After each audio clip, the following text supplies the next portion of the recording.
Siz ChatGPT'ni har doim kundalik sharoitda ishlatasiz, lekin uni hali ham to'g'ri ishlatishni bilmaysiz. Bu video orqali sizga ChatGPT'da qilish mumkin bo'lgan 10 ta haklarni ko'rsatib beraman. Assalomu alaykum, men ismim Xondemir. Bugun men sizga qanday qilib ChatGPT'ni o'zida o'yin yaratib o'ynashni, xuddi Telegramga o'xshab gruppa yaratib o'rtoqlaringiz bilan gaplashishni va video so'ngida o'zingiz GPT yasab pul ishlashni ham o'rgataman. Birinchi hakimiz bu 10 yoshli bolaga tushuntirgandek javob ber. Ko'pchilik ChatGPT'ni o'zi qiyin, tushunmagan mavzularda ishlatadi, lekin GPT ko'p hollarda sizga siz tushunadigan tilda gapirmasligi mumkin. Misol uchun, menga kvanta mexanika qiziq. Agar siz GPT ga xuddi shunaqa yozsangiz, GPT dan kelgan javob sizga tushunarsiz bo'lishi mumkin. Shuning uchun men eng yoqtiradigan narsam bu promptni o'ziga 10 yoshli bolaga tushuntirganday qilib tushuntirib ber deb yozish. Agar siz xuddi shunaqa prompt qo'shsangiz, ya'ni 10 yoshli bolaga tushuntirgandek qilib javob ber desangiz, sizning javobingiz juda ham oddiy chiqadi va xuddi 10 yoshli bolaga qanaqa odam gapirsa, xuddi o'sha tilda sizga javob beradi. Mana ko'rishingiz mumkin, bu menga aytayapti, sen futbol o'ynayapsan, to'p qayerga ketishini sen aniq bilasan. Xuddi bu 10 yoshli bola qanaqa gapirsa, qanaqa o'ylasa, xuddi o'sha tilda tushuntirib, oddiy qilib tushuntirib berdi. Ikkinchi haqqimiz bu GPT ga persona berish, ya'ni shaxsiyat. Misol uchun olaylik, siz GPT ni qanaqadir ideyalaringizni tekshirib ko'rish uchun ishlatasiz. Lekin sizga GPT har doim yumshoq va sizga qo'shiladigan javoblarni beradi. Uni to'g'irlash uchun esa biza mana bu yerga profil qismini bosib, u yerdan personalization degan tugmani bosamiz va bu yerda siz GPT ga instruksiya bersangiz bo'ladi, ya'ni qo'llanma bersangiz bo'ladi. Bu yerga men prompt tayyorlab qo'yganman, o'sha promptni har doim foydalanaman. Xo'p, men promptim, bu promptda aytishi bo'yicha siz qanaqadir ideya bersangiz yoki g'oya bersangiz, siz g'oyangizni aniq real hayotda ishlaydigan darajada kelguncha, xatolari bo'lsa xatolarni to'g'irlab sizga yordam beradi. Promptni joylagandan keyin save tugmasini bosasiz va mana bu yerdan o'zi yashil narsa chiqdi va agar yangi chat ochib nimadirni so'rasangiz, ya'ni g'oya so'rasangiz, bu sizga to'liq aniq qilib real hayotda qanaqa ishlasa o'shanaqa javob beradi. Uchinchi haqqimiz bu GPT ni modelini o'zgartirish. Masalan, siz ChatGPT ga kirganingizda tepada ChatGPT deb yozilgan joyda mana bunaqa strelkacha turadi. O'sha strelkani ustidan bossangiz, bu yerda 3 xil mod chiqadi, ya'ni rejim chiqadi. Birinchi o'zi avtoda turgan bo'ladi, keyin siz instantga qo'ysangiz, sizning javoblaringiz juda ham tez bo'ladi. Agar syncingga qo'ysangiz, GPT sizning savolingizga ko'proq o'ylab, aniqroq va tiniqroq javob berishi mumkin. Bu yerda yana ko'rishimiz mumkin legacy models va bu yerda ChatGPT ning o'zining eski modellari ham bor, GPT-5, GPT-4o, bulardan ham foydalanishingiz mumkin.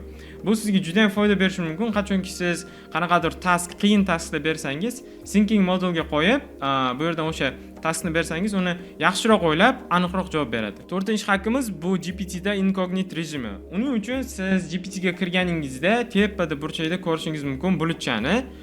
Bulutchani bossangiz, siz yozgan xabarlaringiz sekret tarzda saqlanadi. Misol uchun olaylik, siz har bitta xabarni yozib, bu xabarni yozgandan keyin mana bu yerdan chat qismidan o'chirib olishingiz shart emas.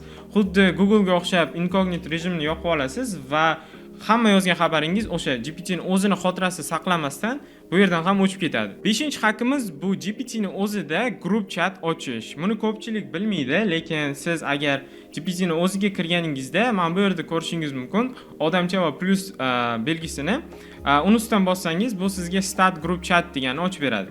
Xo'p, start group chat nima qiladi? Bu yerdan start group chat tugmasini bossangiz, bu sizga yangi gruppa ochib beradi va sizga link beradi. Xo'p, bu linkni siz olib o'rtoqlaringizga jo'natishingiz mumkin va o'sha link orqali o'rtoqlaringiz ham bu gruppaga qo'shila oladi. Xo'p, aytaylik, siz gruppangiz bor va u gruppada oddiy chat qilmoqchisiz. Agar siz oddiy chat qilsangiz, bu chatlarni masalan, misol uchun olaylik, men salom deb yozdim. Buni ChatGPT o'qiydi, lekin sizning xabaringizga ChatGPT javob berishi ham mumkin, javob bermasligi ham mumkin. Lekin agar siz ChatGPT ni aynan qanaqadir savolga javob bermoqchi bo'lsangiz, masalan bu yerda xabaringizni yozasiz va mana bu yerdan kuchukcha bilan ChatGPT ni tanlasangiz, ChatGPT o'sha siz yozgan xabarga javob beradi.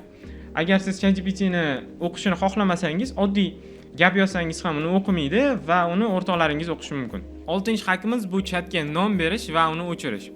Xo'p, buni ham ko'pchilik bilmasligi mumkin, lekin siz mana bu yerda sizga har xil chatlar bo'lsa agar va bu chatlar agar siz har doim ChatGPT dan foydalanayotgan bo'lsangiz, chatlar va siz keyin qaysidir chatni xohlab, ya'ni ko'rmoqchi bo'lsangiz, siz adashib ketishingiz mumkin. Shuning uchun ko'p hollarda maslahat beraman chatga nom berishni. Masalan, siz qanaqadir rasm generate qildingiz yoki qanaqadir testlarni so'radingiz va o'sha mana buni rename qismini bosib, o'sha rename qismini bosib, mana bu yerdan chatga nom berasiz. Va keyin bu o'sha rename bo'lib, yangi nom bilan saqlanib qoladi.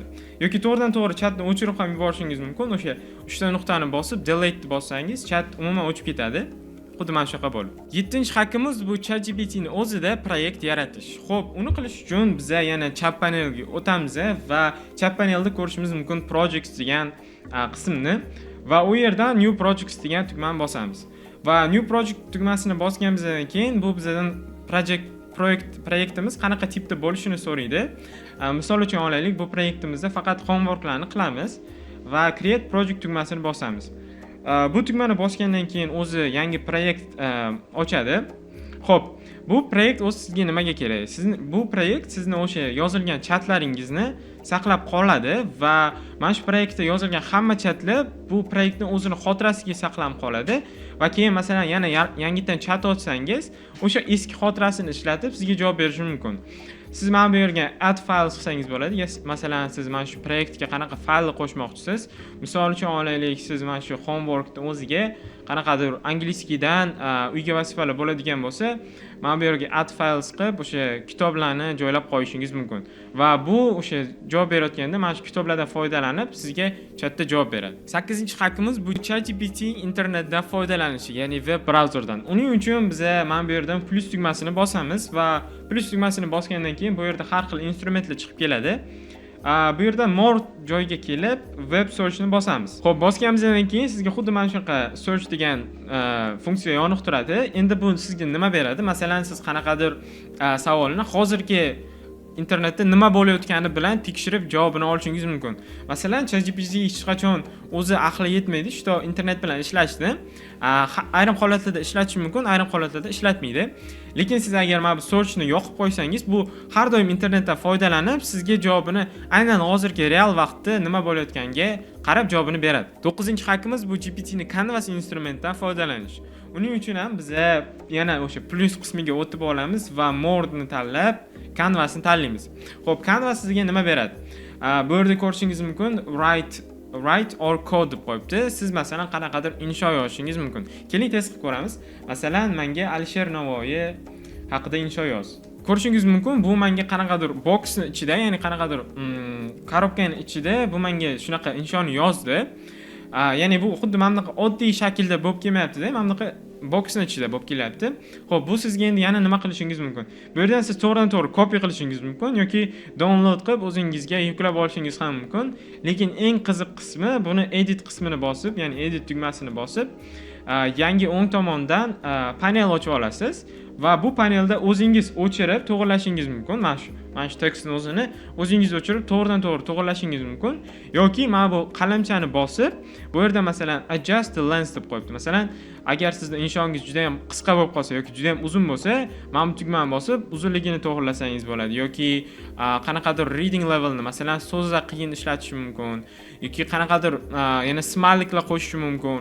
Xuddi shunaqa qilib o'zgartirishingiz mumkin. Ya'ni siz har doim ChatGPT ga o'zgartir deb soобщение yozmaysiz-da, mana shu o'ng panelda o'zidan to'g'ridan-to'g'ri o'zgartirasiz. Xo'p, Canvas bilan yana nima qilishingiz mumkin? Ikkinchisidan bu masalan sizga qanaqadir kod yoki qanaqadir preview yoki sayt qilsangiz ham bo'ladi. Ya'ni to'g'ridan-to'g'ri kod yozishingiz mumkin. Xo'p, masalan, men bu yerda yozdim, Newton qonunini SVG da tushuntirib ber va u yerda hamma sonlar o'zgaradigan bo'lsin. Shunaqa deyman va send tugmasini bosaman. Va bu menga endi kod yozishni boshlaydi. Xo'p, kod yozib bo'lgandan so'ng mana bu yerda preview degan yangi tugma chiqadi. Siz preview tugmasini bosganingizdan so'ng sizga mana o'ng tomondan o'sha SVG, ya'ni qanaqadir dizayn qilib o'zi animatsiyali Newtonning qonunini tushuntirib beradigan formatda yaratdi. Siz bu yerda har qanaqa sayt ham yaratishingiz mumkin. Men misol uchun hozir Newton qonunini yozdim. Siz misol uchun qanaqadir anatomiyadan yoki biologiyadan qanaqadir qonunlar bo'lsa, uni to'g'ridan-to'g'ri so'rab, o'shani vizual tarzda ko'rib olishingiz mumkin. 10-hakkimiz bu custom GPT. Xo'p, siz ChatGPT ni chap panelda ko'rishingiz mumkin. Bu yerda Codex bor va eng pastda GPTs degan tugma turibdi. Uni ustidan bossangiz, sizga bu yangi interfays ochib beradi va bu yerda har xil GPT'lar bor. Bu qanaqa GPT? Bu GPT'lar aynan qanaqadir bitta promptga mo'ljallangan GPT. Masalan, bu yerda ko'rishingiz mumkin image generator bor, write for me. Bular o'zi prompt berilgan bularga va siz masalan mana shuni tanlab, buni ishlatayotganingizda masalan qanaqadir insho yozmoqchi bo'lsangiz, bu o'sha inshoni siz xohlagan tarzda qilib tayyorlab beradi. Ya'ni siz bunga hech qanaqa prompt berishingiz kerak emas. Ya'ni bunaqa qil, uni o'zgartir, buni o'zgartir deyishingiz shart emas. Bunga o'shanaqa prompt berilgan, o'rgatilgan GPT'lar. Xo'p, bunaqa GPT'ni o'zingiz ham yaratishingiz mumkin va bundan odamlar pul ham ishlayapti. Uning uchun siz tepadan o'ng burchakda create tugmasini bosasiz. Va create tugmasini bosgandan keyin sizga xuddi mana shunaqa interfays chiqadi. Bu yerda ikki xil tugma bor, create va configure degan. Create tugmasi orqali siz oddiy prompt berishingiz mumkin va oddiy prompt bersangiz, bu sizga o'sha GPTni o'zi yaratib beradi yoki men bu qismiga o'tib olib, siz GPTga o'zingiz rasm yuklashingiz mumkin, ya'ni xuddi logo sifatida, unga name berishingiz mumkin, description berishingiz mumkin va eng keraklisi instruction berishingiz kerak, ya'ni qo'llanma, ya'ni instruksiya. Xo'p, bu yerda siz o'sha GPTingiz aynan nima qilishini tushuntirib berishingiz kerak. Masalan, olaylik, siz qanaqadir matematikani ishlaydigan GPT yaratmoqchisiz. Bu yerda o'shanaqa prompt qilib tayyorlab yozasiz. O'sha qanaqadir matematik savollarni ishlashi uchun deb prompt yozasiz va bu yerga o'sha promptni yuklaysiz. Keyin qiladigan ishingiz esa mana bu knowledge qismiga kelib fayl yuklaysiz. Xo'p, u fayl qanaqa bo'lishi kerak? Bu yerda o'zi yozib qo'yibdi. O'sha siz beradigan savollarning javoblariga o'xshash fayl bo'lishi kerak. Misol uchun siz bu yerga har qanaqa matematik savollarning javoblari bo'lgan faylni yuklasangiz juda ham yaxshi, chunki buni GPT o'qib, o'zi o'rganib, keyin kelajakda savollarga javob beradi. Va keyin publish qilasiz. Publish qilgandan keyin bo'ldi, sizning GPTingiz bu yerga paydo bo'lib, mana bu yerga chiqadi. Siz uni xohlasangiz pullik va bepul qilishingiz mumkin. Pullik menimcha $5 dan boshlanadi. Shunaqa qilib pul topish ham mumkin. Agar sizga sun'iy intellekt mavzusi qiziq bo'ladigan bo'lsa, meni Telegram kanalimga obuna bo'lib qo'ying. Shu videoni oxirigacha ko'rganingiz uchun rahmat. Podpiska va like tugmasini bosishni unutmang. Keyingi videolarda ko'rishguncha xayr, salomat bo'ling.